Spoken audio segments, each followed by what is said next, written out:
क्या कर सकती हैं, इसका उदाहरण अहिल्याबाई होलकर है।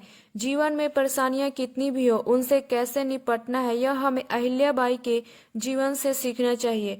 अपने जीवन काल में अहिल्याबाई होलकर ने बहुत परेशानियों का सामना किया है, लेकिन उन्होंने कभी हार नहीं मानी।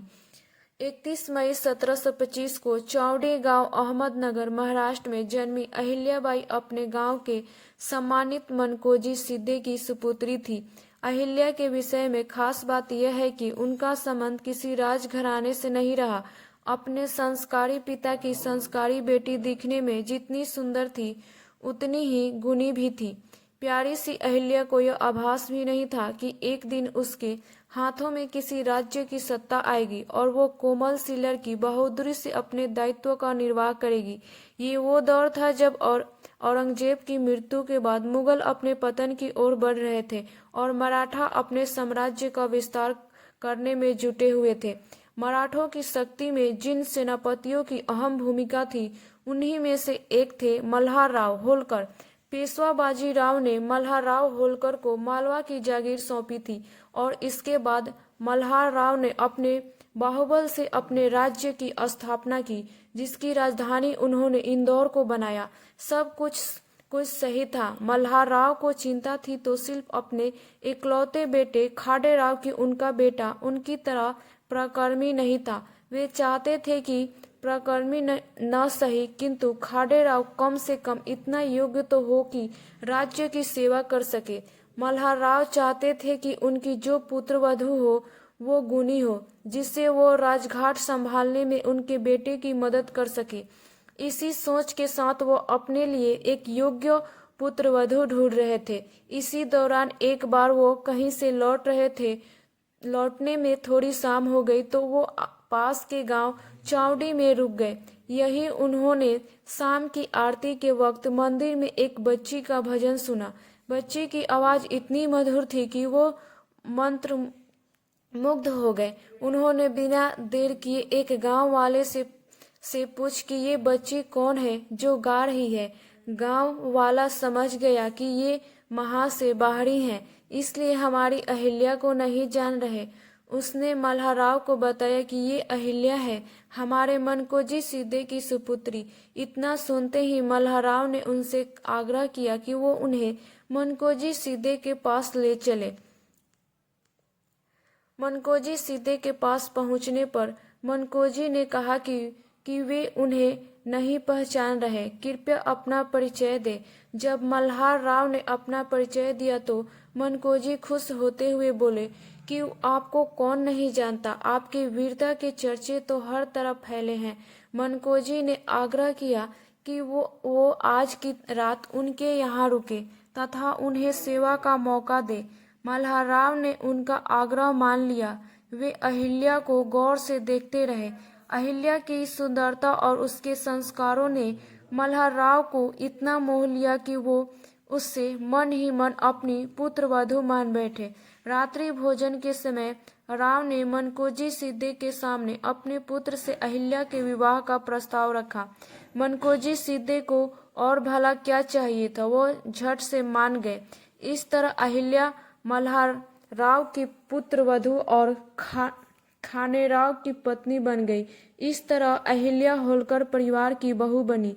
अहिल्या ने ससुराल पहुंचकर जल्द ही अपने व्यवहार से सभी का दिल जीत लिया।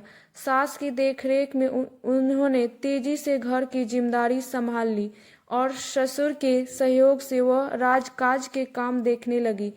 इस बीच वह एक बेटे और एक बेटी की मां भी बनी। पति व्यवहार से ठीक नहीं थे, जिस कारण उन्हें शुरुआत में परेशानी का सामना करना पड़ा, लेकिन अहिल्या अपने स्नेह और सूझबूझ से जल्द ही पति के भरोसे में लेने में कामयाब रही। अब पति भी राज्य का कामकाज देखने लगे थे। सब कुछ सही चल रहा था कि तभी अहिल्या को महारानी अहिल्याबाई होलकर बनने के लिए नियति द्वारा ली गई पहली परीक्षा का सामना करना पड़ा। अचानक हुए एक युद्ध में खाडेराव होलकर वीर गति को प्राप्त हो गए। अहिल्या इस सदमे को बर्दाश्त करने के लिए तैयार नहीं थी और बिना ये जाने कि नियति ने उसके लिए आगे क्या सोच रखा है, पति की चिता के साथ सती होने का पूरा मन बना लिया। ये उन दिनों की परंपरा थी, किंतु मल्हारराव जानते थे कि अहिल्या में वो काबिलियत है कि वो उनका बेटा बनकर कार्यभार संभाल सकती हैं। इसी कारण उन्होंने अहिल्या को समझाते हुए कहा कि अब तुम ही हमारा पुत्र हो, यदि तुम ही चली गई तो हमें कौन संभालेगा। इस बुढ़ापे के बारे में सोचो और सती होने की बात मन से निकाल दो। पिता की समान ससुर को आंसुओं में भींगा देखकर अहिल्या का मन पसीज गया और उन्होंने दिल पर पत्थर रखकर उनकी बात मान ली। पति के अचानक चले जाने से आहत अहिल्या ने किसी तरह खुद को संभाला और राज्य के कामकाज में मल्हारराव का हाथ बटाने लगी। लेकिन उससे क्या पता था कि और परीक्षाएं अभी बाकी है। होलकर राज्य का तेजी से विकास हो रहा था कि इसी बीच अहिल्या को एक और बड़ा झटका लगा। उनके ससुर मल्हारराव होलकर भी चल बसे। मल्हारराव की मृत्यु के बाद सारे राज्य की जिम्मेदारी उनके कंधों पर थी। उन्हें जल्द ही राज्य के लिए कोई बड़ा फैसला लेना था। इसी कड़ी में अहिल्या ने अपने पुत्र मालेराव को यह कहते हुए राजगद्दी सौंपी कि उसे अपने दादा की तरह विवेक से राज्य को चलाना है। लेकिन अभी आखिरी और सबसे बड़ी परीक्षा बाकी थी। राजतिलक के कुछ दिनों बाद ही उनका बेटा मालेराव गंभीर रूप से बीमार पड़ा और फिर हमेशा के लिए दुनिया को अलविदा कह गया। मात्र 22 वर्षीय बेटे की मृत्यु ने अहिल्या को अंदर तक झंझोर दिया। हालांकि जिन्होंने खुद को टूटने नहीं दिया, वो एक बेटे के लिए सारी प्रजा को अनाथ नहीं करना चाहती थी। राज्य का पतन न हो जाए इसलिए वो गंभीर होकर राजकाज में लग गई। चूंकि होलकर परिवार के पास अब कोई भी पुरुष राजा न था, इसलिए राज्य के ही एक कर्मचारी ने दूसरे राज्य के राजा राघोवा को पत्र लिखकर होलकर पर कब्जा करने का न्योता दे डाला। लेकिन जल्द ही अहिल्या को इस बात का पता चल गया। इसके बाद अहिल्या ने खुद राजगद्दी संभाली और अहिल्या से महारानी अहिल्याबाई होलकर बन गई। अहिल्याबाई को उनके सेनापति तुकोजी राव का पूरा सहयोग मिला। आसपास के राज्यों में इस बात की सूचना दी गई। यहाँ तक कि पेशवा बाजीराव को भी इस बात की जानकारी दी गई। सभी अहिल्या के इस कदम से खुश थे और उन्होंने उनकी मदद करने का आश्वासन भी दिया। सभी का साथ पाकर अहिल्या ने राज्य की मजबूती के लिए शरद और अस्त्र शस्त्र इकट्ठे करने शुरू कर दिए। साथ ही उन्होंने अपने नेतृत्व में एक महिला सेना बनाई। इन महिलाओं को सभी प्रशिक्षण दिए गए और युद्ध कौशल भी सिखाए गए। अहिल्याबाई की युद्ध की तैयारियों को देखकर रघुनाथ राव घबरा गया। वो समझ गया कि जिस अहिल्या को वो सुकुमार समझ रहा था वो शेरनी है। उसे आभास हो चुका था कि अगर युद्ध हुआ तो उसे लेने के देने पड़ सकते हैं। वो जानता था कि उनके पास तुकोजी राव जैसा कुशल सेनापति भी है जिसने होलकर के लिए कई युद्ध जीते हैं। इसके बाद अहिल्या की यश कीर्ति दूर दूर तक फैल गई। उनकी वीरता के चर्चे होने लगे, लेकिन उनका ध्यान राज्य के विकास से तनिक भी नहीं हटा। भारतीय संस्कृति में महिलाओं को दुर्गा और चंडी के रूप में दर्शाया गया है। ठीक इसी तरह अहिल्याबाई ने स्त्रियों को उनका उचित स्थान दिया। अहिल्याबाई ने स्त्रियों को उनका उचित स्थान दिया, नारी शक्ति का भरपूर उपयोग किया। उन्होंने यह बता दिया कि स्त्री किसी भी परिस्थिति में पुरुष से कम नहीं है। वे स्वयं भी पति के साथ रण क्षेत्र में जाया करती थी। पति के देहांत के बाद भी वे युद्ध क्षेत्र में उतरती थी और सेनाओं का नेतृत्व करती थी। अपने शासनकाल में उन्होंने नदियों पर जो घाट स्नान आदि के लिए बनवाए थे, उन्होंने महिलाओं के लिए अलग व्यवस्था भी हुआ करती थी। स्त्रियों के मान सम्मान का बड़ा ध्यान रखा जाता था। लड़कियों को पढ़ने लिखाने का जो घरों में थोड़ा सा चलन था, उसे विस्तार दिया गया। दान दीक्षा देने में महिलाओं का वे विशेष ध्यान रखती थी। कहते हैं कि अहिल्या के घर के दरवाजे दुन दिखियों के लिए हमेशा खुले रहते थे। वह सब के लिए माँ थी। इसलिए जब 1795 में उनका निधन हुआ तो चारों तरफ शोक फैल गया। सब इस तरह फूट फूट कर रो रहे थे कि अहिल्या के निधन के बाद तुकोजी ने इंदौर की गद्दी संभाली।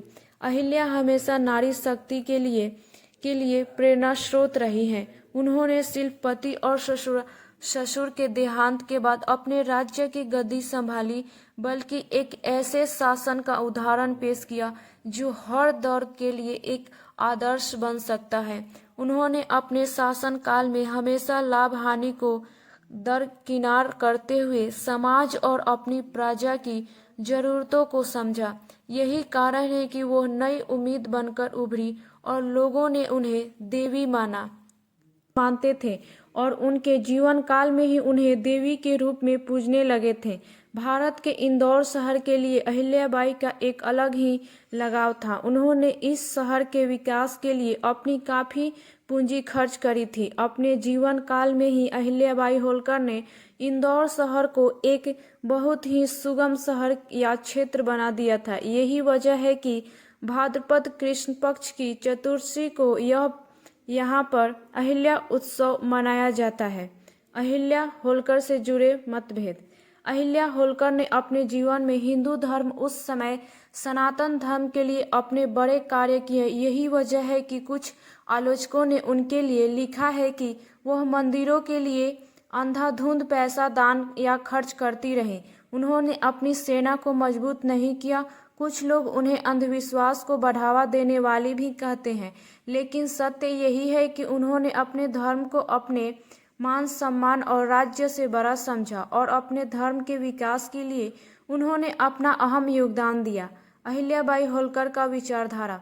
अहिल्याबाई होलकर ने हमेशा अंधियारे को खत्म करने का प्रयास किया। उन्होंने अपने जीवन को दूसरों की भलाई के लिए समर्पित कर दिया था। एक समय था जब उन्होंने पति की मृत्यु के बाद सब कुछ त्यागने का मन बना लिया था, लेकिन उसके बाद उन्होंने अपने राज्य एवं धर्म के लिए सब कुछ न्यौछावर कर दिया।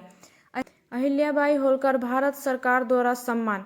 माता अहिल्याबाई होलकर को आज भी उनके अच्छे कार्यों की वजह से याद किया जाता है। आज़ादी के बाद 25 अगस्त 1996 को भारत सरकार ने अहिल्याबाई होलकर को सम्मानित किया। उनके नाम पर डाक टिकटें भी जारी किए और उनके नाम पर अवार्ड भी जारी किया गया है।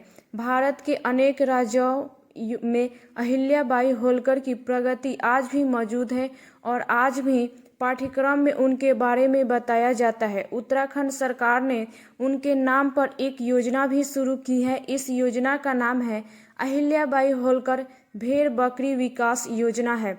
अहिल्याबाई होलकर जयंती। अहिल्याबाई के जन्म दिवस के दिन उनकी जयंती भी मनाई जाती है, जो कि उनके जन्म दिवस 31 मई के दिन हर साल मनाई जाती है।